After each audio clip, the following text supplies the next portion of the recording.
Assalamualaikum warahmatullahi wabarakatuh.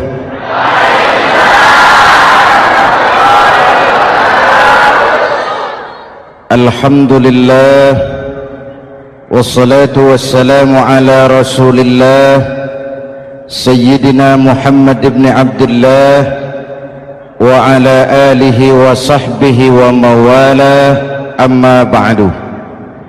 Saudara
saja boleh ikut lebaran, tapi tidak tiap orang bisa merayakan Idul Fitri.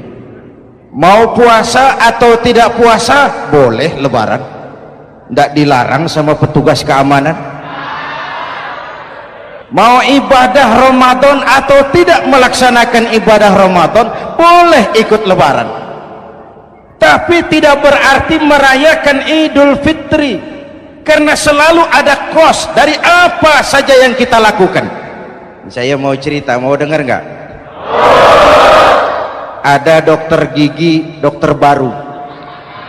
Satu sore praktek, pasiennya 4 orang nunggu duduk jejeran.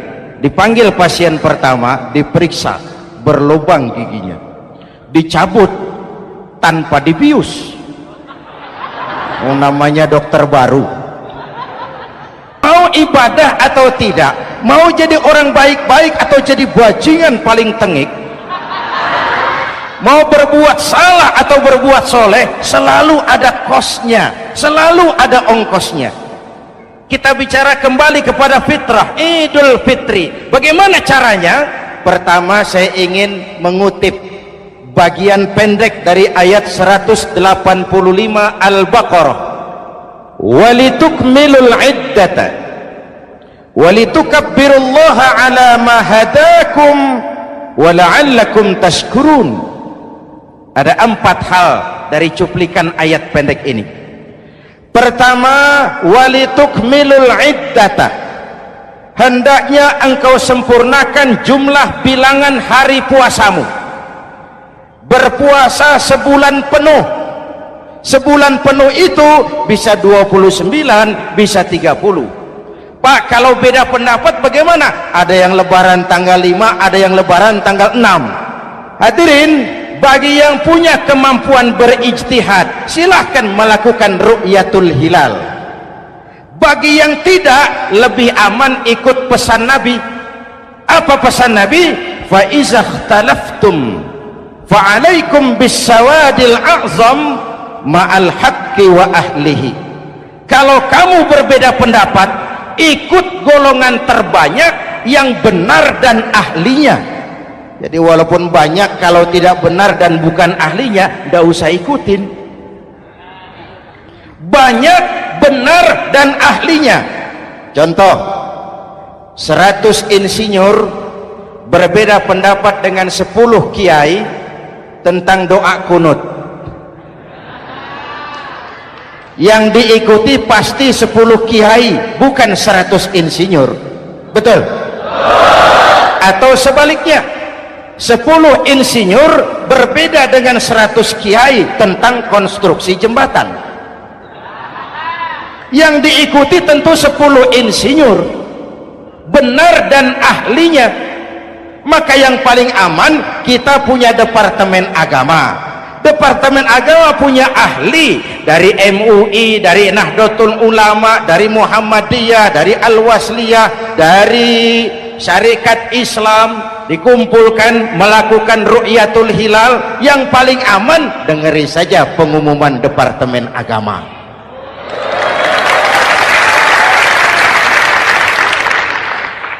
Tapi tetap menghormati mereka yang meyakini 1 Syawal jatuh pada tanggal 5. Beda boleh, marah jangan. Jelas? Saudara boleh suka tempe, tapi jangan menghina orang yang tidak suka tempe. Saudara boleh senang tahu, tapi jangan ngenyek karo wong yang senang tahu. Hadirin yang saya hormati, walitukmilul iddata, kalau mau kembali kepada fitrah, sempurnakan jumlah bilangan hari puasamu. Makna sempurnakan di sini 2, sempurnakan 1 bulan penuh dan sempurnakan semangat puasamu. Walaupun Ramadan berakhir, puasa jangan selesai. Kenapa? Tangan kita masih tetap terus puasa dari mengambil yang bukan milik kita.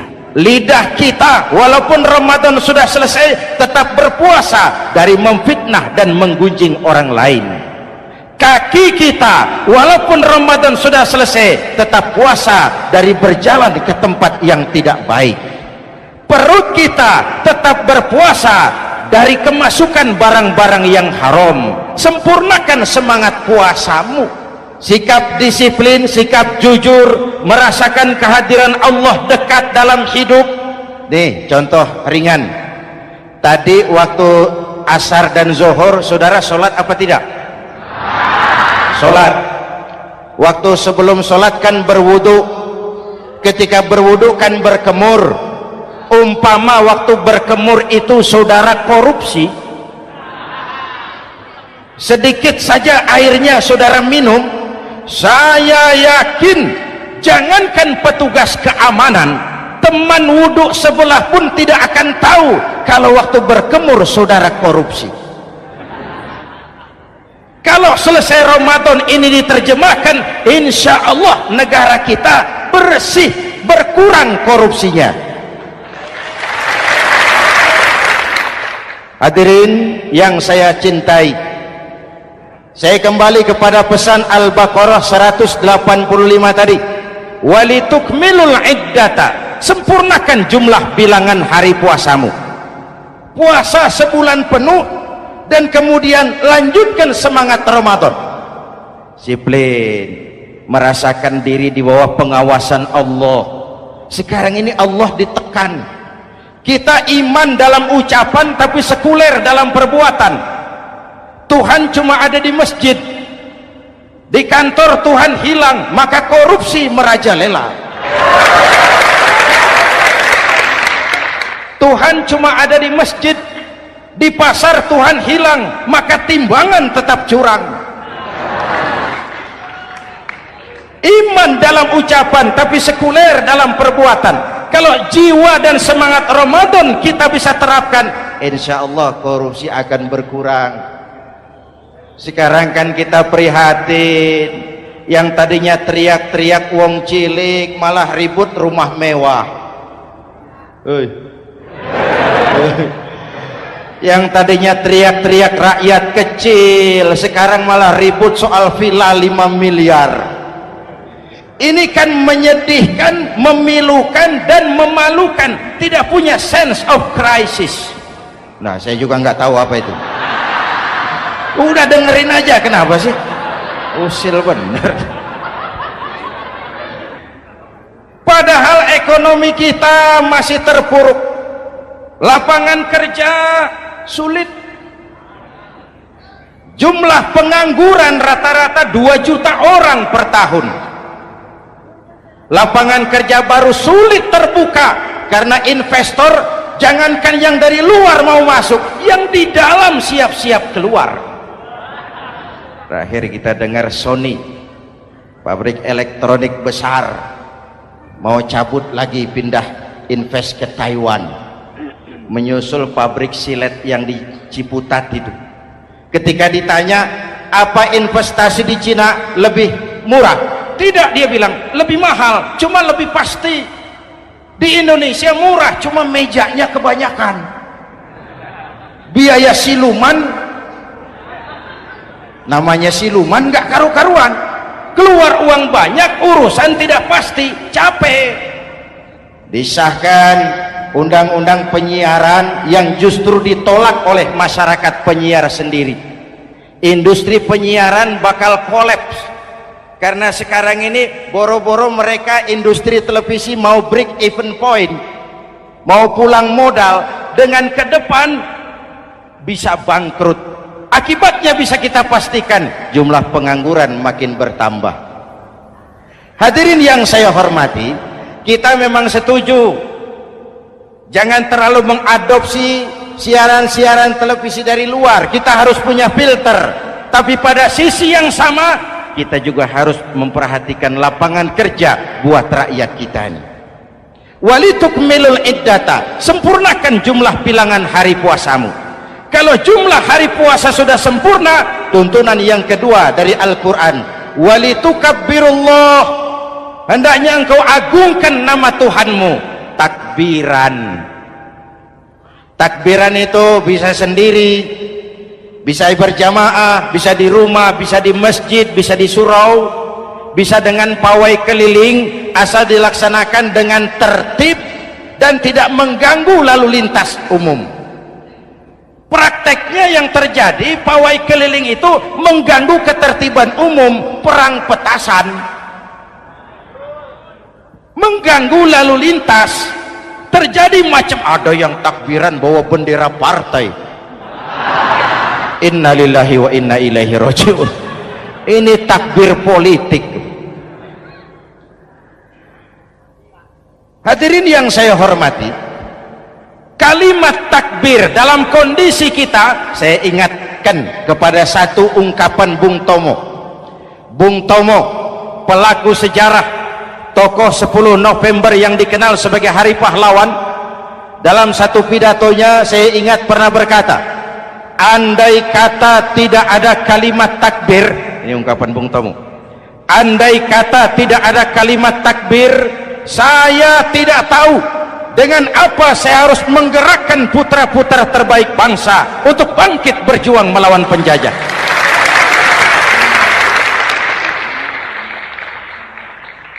Ketika Allahu Akbar itu londo,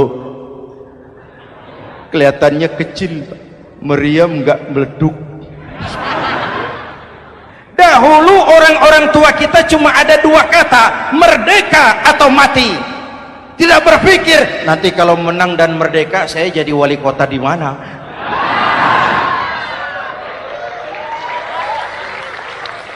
Kalimat takbir, bangsa ini harus bangkit dari keterpurukan. Bangsa ini harus bangkit mengejar ketinggalan-ketinggalannya. Bangsa ini tidak boleh terpuruk terus, dan semangat takbir harus menjiwai kita. Tidak ada capek dalam perjuangan, tidak ada puas dalam upaya. Keberhasilan cuma pengantar ke arah keberhasilan yang lebih baik lagi. Walitukabbirullah, hendaknya engkau agungkan nama Tuhanmu. Nama Allah menjadi motivasi besar dalam kehidupan kita. Ini pesan Quran Al-Baqarah 185. Pesan kedua, setelah sempurnakan jumlah bilangan hari puasamu, agungkan nama Tuhanmu. Takbiran. Kalimat takbir sendiri kalau kita lihat pada kalimatnya ada kata la ilaha illallah wahdah sadaqa wa'dah wa nasara 'abdah wa a'azza jundah wa hazamal ahzaba wahdah.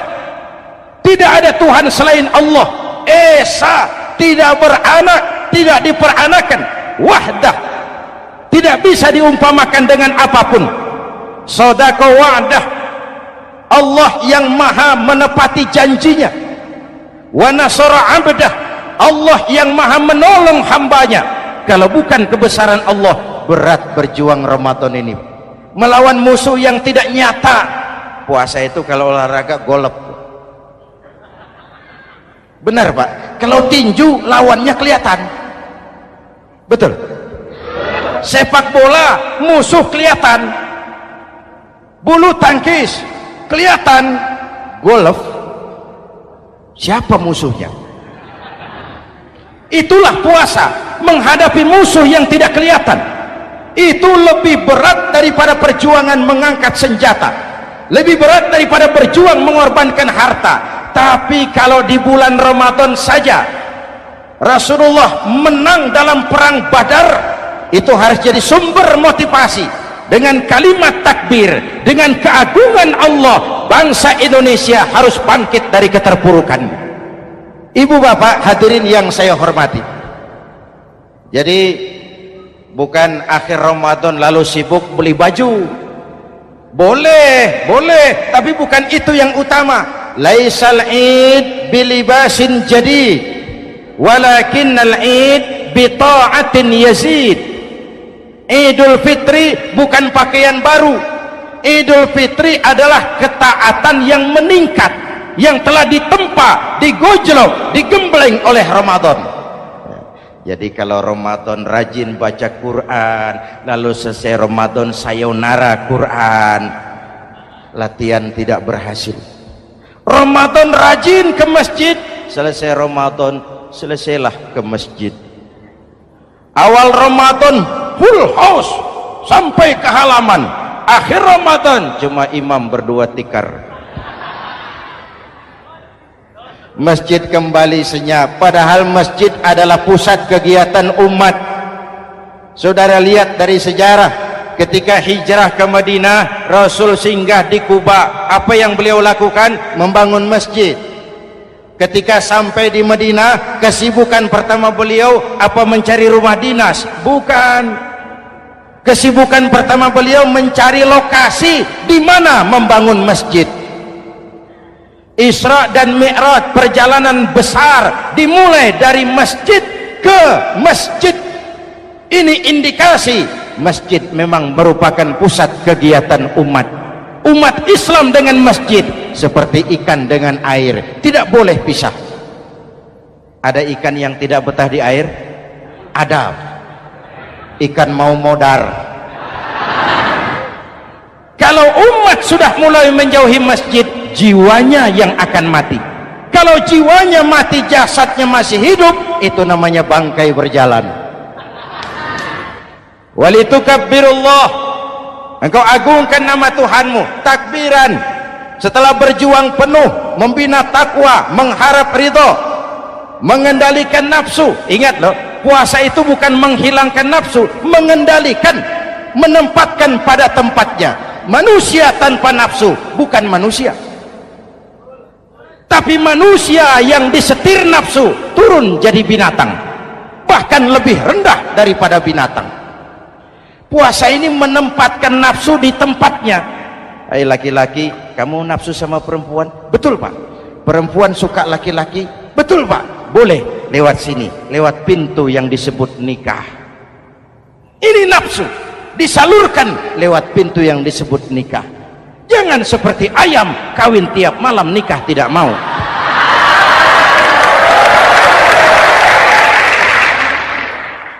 Hai manusia, nafsu kepada materi, kepengen kaya? Iya pak, boleh. Usaha yang halal, jual beli yang halal. Wa ahallallahu al-bai'a wa harrama riba. Allah halalkan jual beli. Jangan ingin kaya lalu makan renten, ingin kaya lalu korupsi, ingin kaya lalu buka peternakan tuyul. Manusia ingin berkuasa, boleh, tapi tetap punya etika dan moral. Jangan ingin berkuasa lalu fitnah, ingin berkuasa lalu mengadu domba orang, ingin berkuasa lalu menghalalkan segala cara. Puasa menempatkan nafsu pada tempatnya. Manusia yang dikendalikan nafsu lebih puas daripada binatang. Saya punya ungkapan lama, sebuas-buasnya kerbau makanannya tetap rumput. Saya belum pernah dengar ada kerbau terlalu buas lalu makan roti. Betul? Tapi manusia kalau sudah dikendalikan nafsu, manusia bukan cuma makan nasi, aspal, semen, kertas, minumnya solar, jauh lebih buas daripada binatang. Inilah puasa. Arep nguwong ke wong, agar manusia itu jadi dirinya, fitrahnya, jangan dikendalikan oleh nafsu. Kita ini sudah diciptakan fi ahsani taqwim.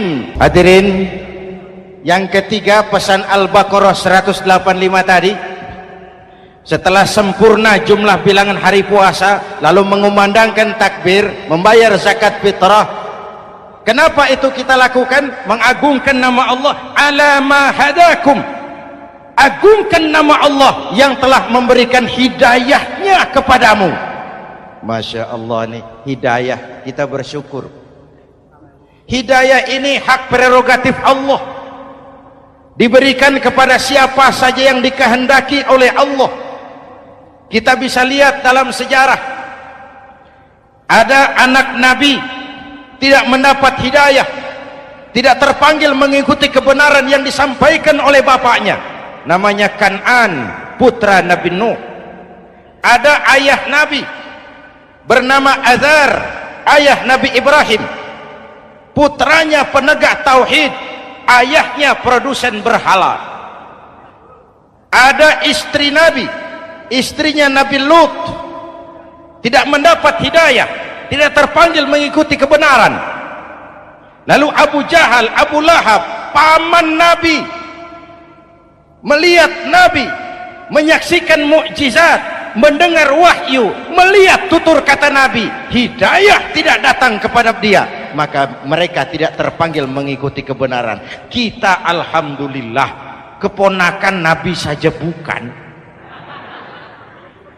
mendapat yang namanya hidayah ini harus kita pelihara, kita jaga baik-baik, karena ini merupakan hak prerogatif Allah. Yahdi man yasha, diberikan kepada siapa saja yang dikehendakinya. Hadirin, sembari kita mengambil pelajaran tentang Kan'an yang tidak dapat, putra Nabi Nuh. Ini saya ngambil bagian cerita sejarah, masih mau dengar? Nabi Nuh diberi umur 950 tahun, berdakwah sepanjang hidup. 800 tahun beliau dakwah, dapat pengikut tidak lebih 80 orang, rata-rata 10 tahun satu. Yang dihadapi ini umat yang kurang ajar, bandel, bajingan, tengik. Kalau diceramahi, telinganya ditutup dengan tangannya. Ini saking kurang ajarnya ini umat. Diberikan dakwah, telinganya ditutup dengan tangan. Nabi Nuh ketika di puncak kesabarannya munajat, ya Rabb, bagaimana Nuh? Siang malam saya berdakwah kepada umat ini, saya sampaikan risalahmu, saya canangkan seruanmu, saya sampaikan ajaranmu. Inni da'autu qaumi lailan wa nahara, siang malam saya berdakwah kepada umat. Wa inni kullama da'autuhum ja'alu asabi'ahum fi adhanihim, tiap kali saya sampaikan dakwah kepada mereka, mereka tutup telinganya dengan tangannya. Saya tidak sanggup menghadapi umat seperti ini, ya Allah. Habis mau kamu bagaimana Nuh? Sikat saja sudah semua ini, bikin mati saja. Nanti kalau punya anak, anaknya kafir lagi, lebih baik bapak moyangnya, mbah-mbahnya sikat semua. Rabbi la tazar 'alal ardi minal kafirina dayyara, jangan disisakan orang kafir, habisin semua. Itu mau kamu? Iya. Buat kapal Nuh, nanti aku turunkan banjir. Dengan apa saya membuat kapal ya Rabb? Pakai kayu Nuh. Kayunya dari mana ya Rabb? Dari pohon tentu.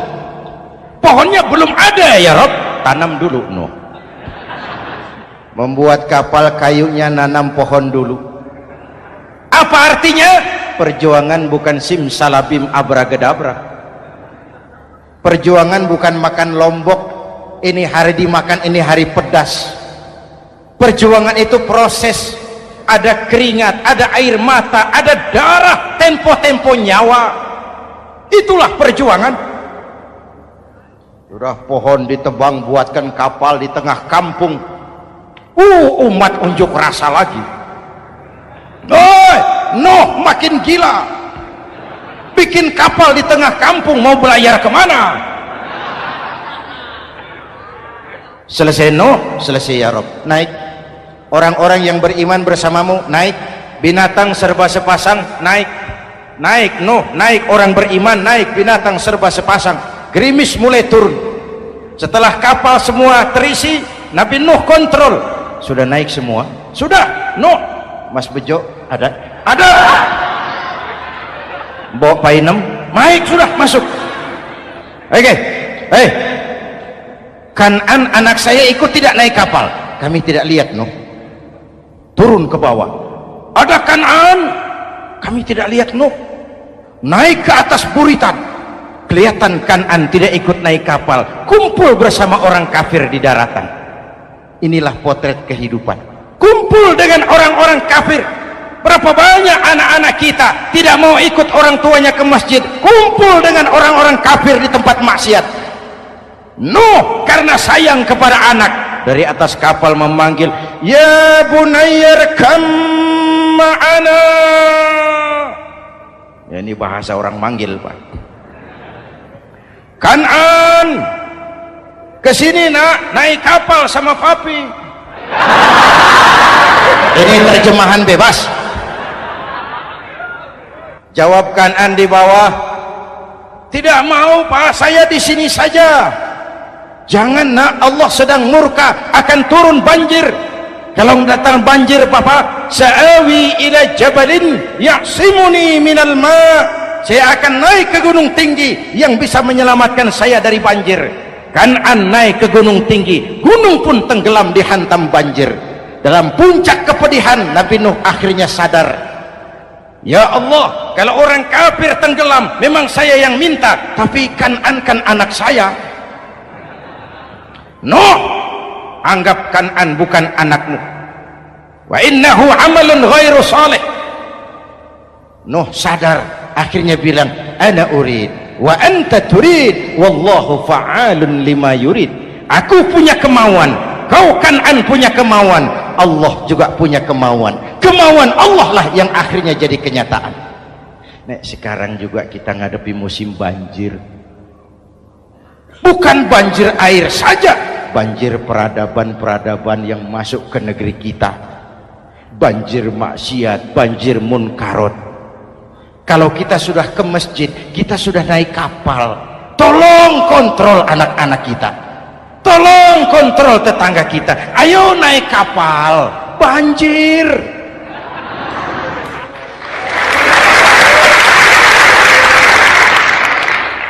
Ditutup ayat ini dengan wala'allakum tashkurun.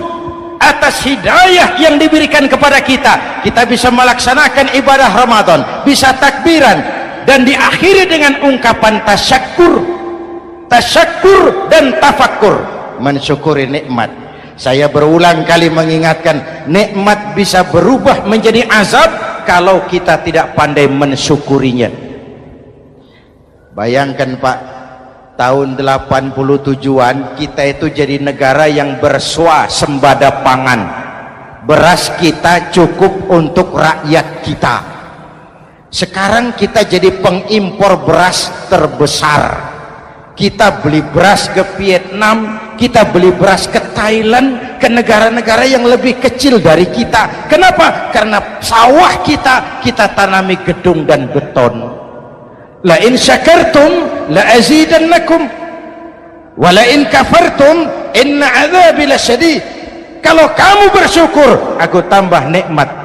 Kalau kamu ingkar, tidak pandai bersyukur, awas, azabku pedih. Maka ungkapan saya, orang kaya bisa masuk surga karena hartanya, orang kaya bisa masuk neraka juga karena hartanya. Syukur apa tidak syukur? Pejabat bisa masuk surga karena jabatannya. Pejabat banyak yang masuk neraka juga karena jabatannya. Syukur apa tidak syukur?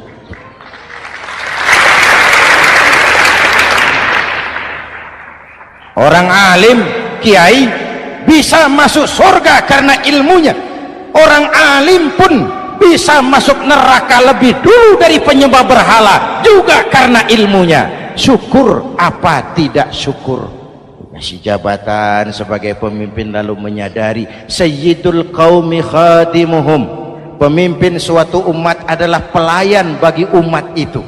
Pelayan harus melayani, bukan minta dilayani.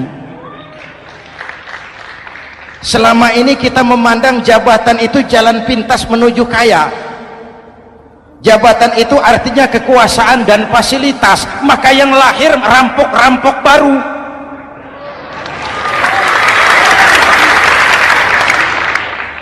Jabatan adalah alat untuk pengabdian di tengah rakyat yang sedang susah, di tengah negara yang sedang terpuruk. Kita memerlukan pemimpin-pemimpin yang sadar sayyidul qaumi khadimuhum, pemimpin suatu kaum adalah pelayan bagi kaum itu sendiri. Ibu bapak hadirin yang saya hormati, dengan mensyukuri itu maka makna Idul Fitri meresap kembali kepada fitrah kita sebagai manusia, fitrah kesucian. Secara sederhana orang gambarkan kembali kepada fitrah seperti bayi baru dilahirkan oleh ibunya, bersih, suci, tanpa dosa, lantaran sudah dibersihkan oleh ibadah Ramadan. Tapi para ulama khalaf ada yang mengartikan fitrah itu kecenderungan kepada kebajikan, kecenderungan kepada kebaikan, itu juga fitrah. Kembali kepada fitrah manusia, kecenderungan untuk berbuat baik. Kita lahir bayi tidak punya dosa, betul? Tidak ada dosa warisan dalam Islam. Kalau harta warisan ada, dosa warisan tidak. Karena itu dalam Islam juga tidak ada penebusan dosa. Kalau dosa bisa ditebus dengan uang, tentu Menteri Keuangan nomor 1 masuk surga.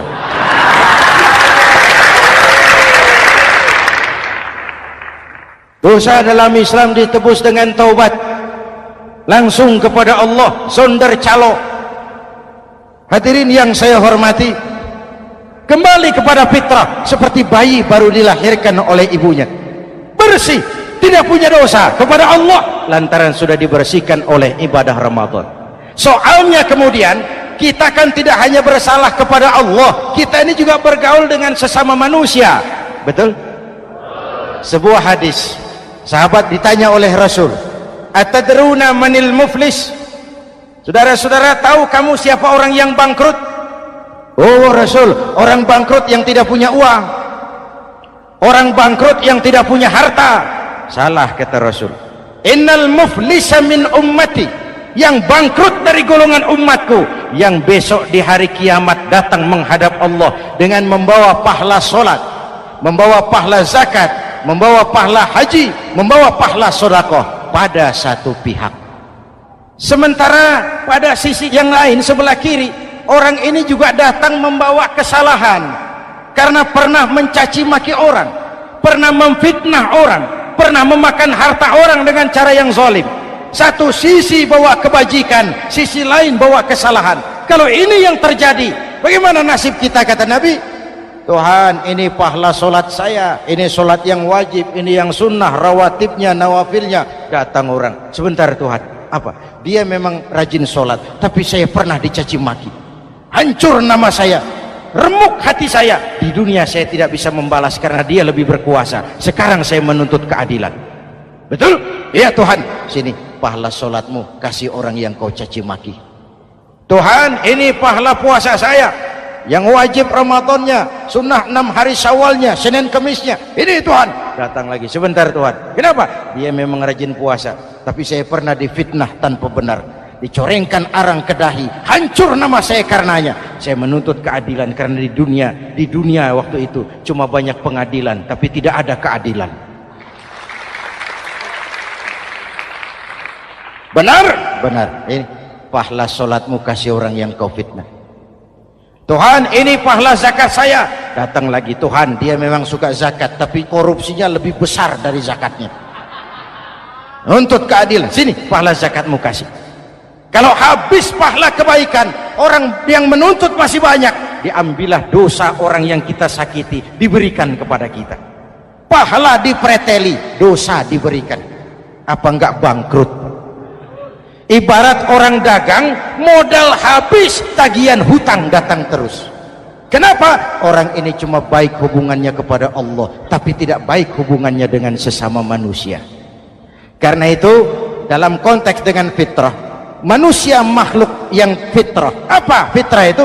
Pertama, manusia makhluk yang bertuhan. Itu fitrah. Mengingkari Tuhan, mengingkari fitrah. Yang kedua, manusia makhluk sosial, zon politikan. Itu fitrah. Kita tidak bisa hidup sendiri. Betapa dan siapapun kita memerlukan yang lain. Maka nuansa Ramadan intinya adalah silaturahmi. Nuansa Idul Fitri silaturahmi antar sesama kita. Ada baiknya saya ingatkan lagi sebuah hadis. Masih mau dengar? Selesai sholat Id, sahabat mendengar Rasul mengucapkan amin 3 kali. Amin, amin, amin. Ya Rasul, ada apa? Tadi turun Jibril selesai sholat, mau berdoa. Muhammad, aku mau mohon kepada Allah, mau kau aminkan? Silahkan Jibril. Jibril doa, Rasul amin. Doanya 3 macam permohonan, maka Rasul 3 kali mengucapkan amin. Kalau sudah Jibril yang doa, Rasul yang amin, apa ya doanya ditolak? Apa isi doanya? Yang pertama, ya Allah, doa malaikat Jibril, hari ini 1 Syawal, waktu itu doanya, saya mohon kepadamu, jangan engkau terima puasa dan ibadahnya anak yang durhaka kepada ibu bapaknya. Rasul mengucapkan amin. Renungan buat kita. Itu sebabnya barangkali sesibuk-sibuk di Jakarta masih mau mudik nemui orang tua. Yang kedua, ya Rabb, saya mohon kepadamu, jangan engkau terima puasa dan ibadahnya istri yang durhaka kepada suaminya. Amin.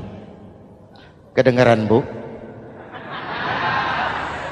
Ada ibu-ibu tanya, Pak, kalau suami yang durhaka sama istrinya bagaimana? Hadisnya tidak menjelaskan itu, Bu.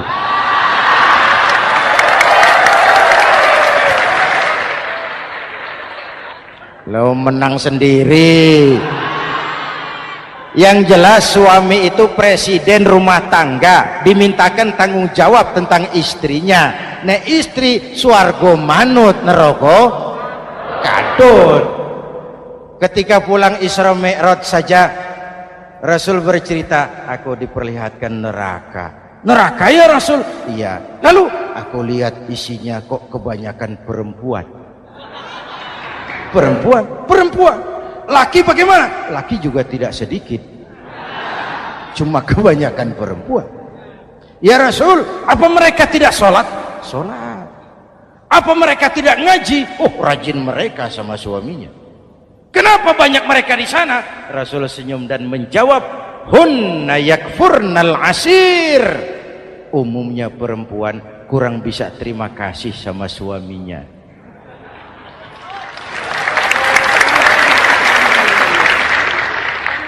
Ini penyakit turunan. Oi, ngaku oi.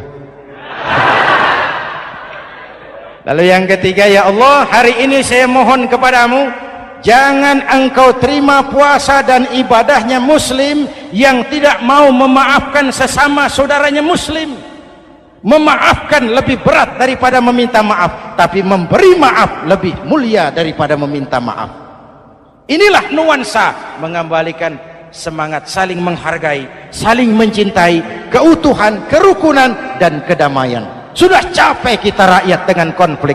Sudah capek kita dengan mengedepankan perbedaan dan bukan persamaan. Sudah waktunya kita berbeda tapi tetap bergandengan, tetap bersama menyongsong hari esok yang lebih baik. Mintalah ridho ibu bapak, suami kepada istri, istri kepada suami, dan memaafkan sesama saudara muslim sehingga kita benar-benar kembali kepada fitrah. Terima kasih dan mohon maaf, semoga ada manfaatnya. Usikum wa nafsi bitaqwallah. Wassalamualaikum warahmatullahi wabarakatuh.